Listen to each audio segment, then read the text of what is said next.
Perkenalkan, kami dari kelompok 1 yang beranggotakan saya sendiri, Maratul Fadila, lalu ada Resya Septiana Nurul Hidayah, Moneta, Feni Febrianti Ayu, dan Nola Artita. Jadi kami dari kelompok 1 ini membuat replika sebuah bakteri yang memiliki kapsul. Biasanya bakteri ini ditemukan baik pada gram positif maupun gram negatif. Untuk bakteri yang memiliki kapsul sendiri, contohnya adalah Escherichia coli. Nah, struktur sel dari bakteri ini berbeda dengan struktur sel dari eukariotik. Nah, untuk bakteri sendiri dia itu merupakan prokariotik. Jadi selnya itu berbeda dengan sel dari eukariotik. Untuk lebih lengkapnya akan kami jelaskan satu persatu. Baiklah, di sini saya akan menjelaskan struktur organel sel yang dimiliki oleh bakteri. Yang pertama yaitu bakteri memiliki kapsul, yang mana kapsul ini terdiri dari karbohidrat kompleks polisakarida. Nah, kapsul ini memiliki peran yang sangat penting bagi bakteri, yang mana dia menjaga agar bakteri ini tidak kering, terus dia juga melindungi bakteri agar bakteri ini tidak dimakan oleh mikroorganisme lainnya. Nah, yang kedua ini yaitu adalah di sini saya akan menjelaskan tentang organel yang dimiliki oleh bakteri, yaitu adalah flagela. Nah, flagel ini strukturnya ini terletak di membran plasma. Flagel juga memiliki peran yang sangat penting bagi bakteri, yang mana fungsinya yaitu adalah untuk membantu bakteri ini dalam proses pergerakan. Nah, yang berikutnya itu adalah dinding sel. Dinding sel ini merupakan lapisan luar dari membran plasma. Dapat dilihat pada replika ini, jika membran plasma itu berwarna pink, nah maka yang lapisan berwarna kuning ini adalah dinding sel. Dinding sel sendiri tersusun atas peptidoglikan yang fungsinya itu memberi bentuk dan melindungi sel. Mengapa demikian? Karena dinding sel sendiri itu bentuknya itu relatif kaku dan dia itu lebih kaku dari bagian-bagian lainnya. Nah, ke bagian dalam itu ada sitoplasma. Sesuai dengan namanya, sitos adalah sel dan plasma adalah cairan. Sitoplasma ini merupakan cairan yang berada di dalam sel.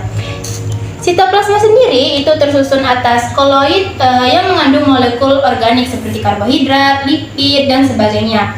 Nah, fungsi dari sitoplasma ini dia itu sebagai tempat metabolisme, tetapi selain itu dia juga dapat dikatakan sebagai cairan yang membungkus organel, karena dapat dilihat pada sitoplasma ini yang berwarna coklat ini, dia itu terdapat organel lain seperti ribosom, plasmid, dan sebagainya.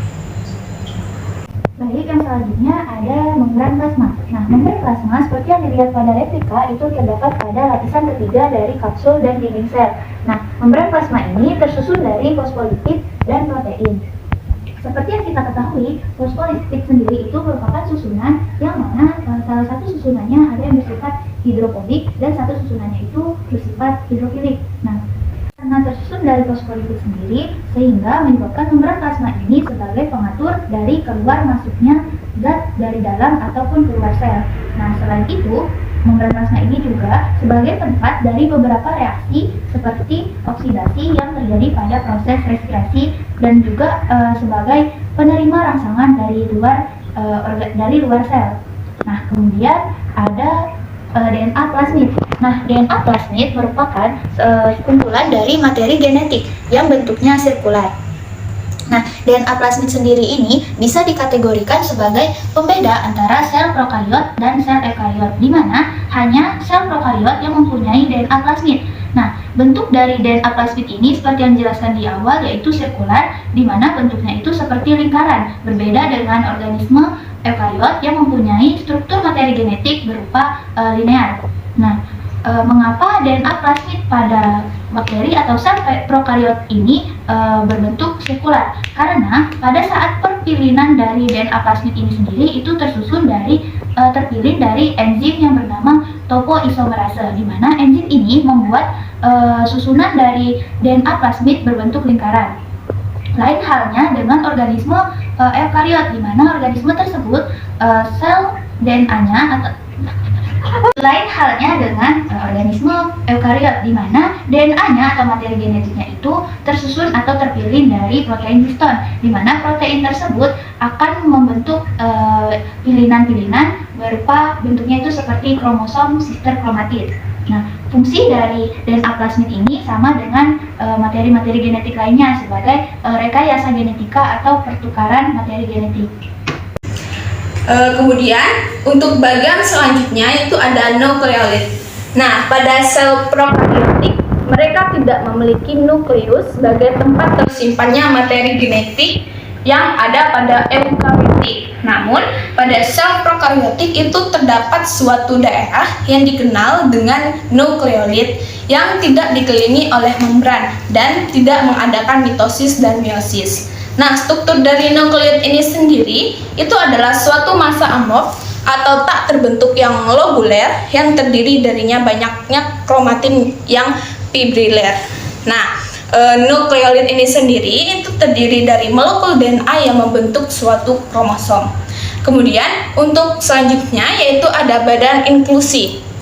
Nah, sebelum saya menjelaskan badan inklusi, saya akan menjelaskan tentang granula karena inklusi ini berhubungan dengan granula. Nah, pada sitoplasma sel prokariotik itu terdapat granula yang fungsinya itu sebagai tempat menyimpan cadangan makanan. Nah, granula-granula tersebut mengandung bermacam-macam substansi yang terdiri dari glikogen, metafosfat anorganik, asam polihidroksibutirat, belerang atau senyawa yang mengandung nitrogen yang perannya itu untuk menyimpan cadangan nutrisi untuk sel atau dikenal dengan badan inklusi. Jadi, badan inklusi yang ada di sel prokariotik itu fungsinya sebagai tempat cadangan nutrisi untuk sel. Nah, beberapa macam inklusi tertentu itu hanya terdapat pada satu bakteri, sedangkan pada spesies bakteri lainnya itu tidak ada. Oleh sebab itu, jenis inklusi ini dapat digunakan untuk mengidentifikasi jenis bakteri. Baiklah, pada bagian selanjutnya yaitu ada pili.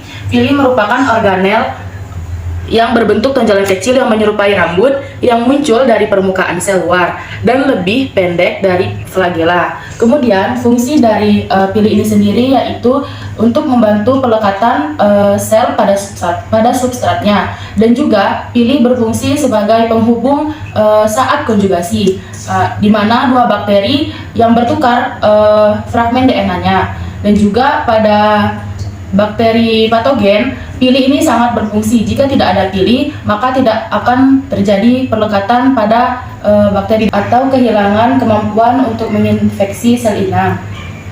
Baiklah, selanjutnya yaitu ada ribosom. Nah, ribosom ini berbentuk bulat dan tersebar di sitoplasma. Untuk ribosom ini sendiri berfungsi sebagai pensintesis protein dan juga sebagai penerjemah hasil sintesis protein. Pada ribosom sebagai penerjemah genetik dalam RNA asam ribonukleat, dan juga untuk memproduksi rantai polipeptida yang terdiri dari asam amino. Mungkin hanya demikian yang dapat kami jelaskan dari struktur sel replika bakteri yang kami buat. Jika banyak kesalahan kami mohon maaf, kepada Allah kami mohon ampun. Kepada kakak ataupun teman-teman yang ingin bertanya, kami persilahkan untuk meninggalkan pertanyaan di komentar Classroom.